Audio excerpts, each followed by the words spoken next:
Every recipe you actually trust was cooked wrong, on purpose, dozens of times, by someone paid to fail. Yes, paid to fail. And that job is quietly disappearing. In the next few minutes, I'll show you the strangest job in food. The person who bakes 40 bad banana breads so you can bake one good one. Why it's vanishing in 2026, and the one thing AI silently deletes when it takes over. Stick around for the number 600,000. It'll change how you read every recipe online. Here's how a recipe used to get made. At a place like America's Test Kitchen, a developer doesn't cook a dish once. They cook it 30, 40, up to 100 times, over 2 to 4 weeks, changing one variable at a time. Too much egg, too little. Then comes the part nobody talks about, abuse testing. They hand the recipe to interns and tell them to get it wrong. Wrong oven temperature, misread a line, on purpose. Because a recipe isn't finished when it works. It's finished when it can't fail.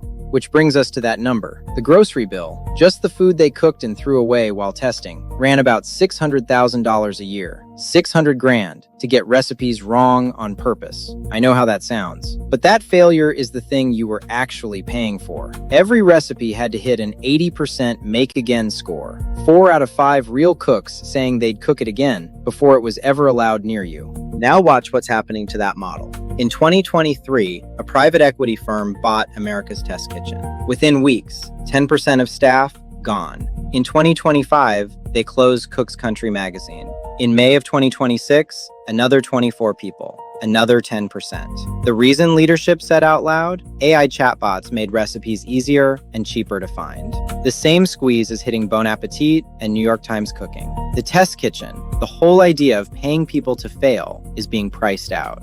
Here's the part everyone gets backwards. People say AI made recipes worse. That's not quite it. AI can write a beautiful recipe in 2 seconds for free. What it can't do is the failing. It never preheated an oven. It never threw a batch away. So when AI generates a recipe, it's stitching pieces from sources that were tested, quantities from one, technique from another, into something that never was. Food writers have a name for it: Frankenstein recipes. Not tested, not authored, and sometimes not safe.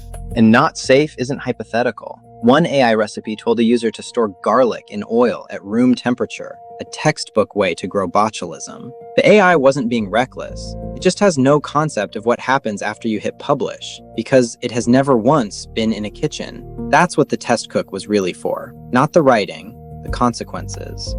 So where does this leave the rest of us, who do use AI to cook?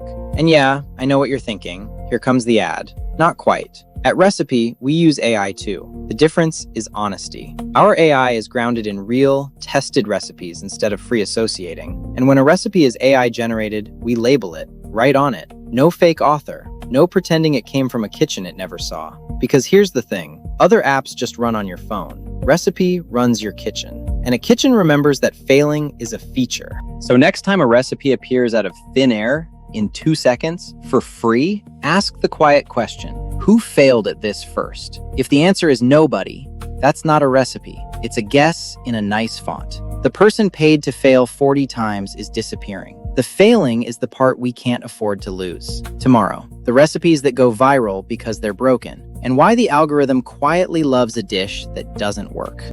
Subscribe. Long-form explainers, weekday afternoons.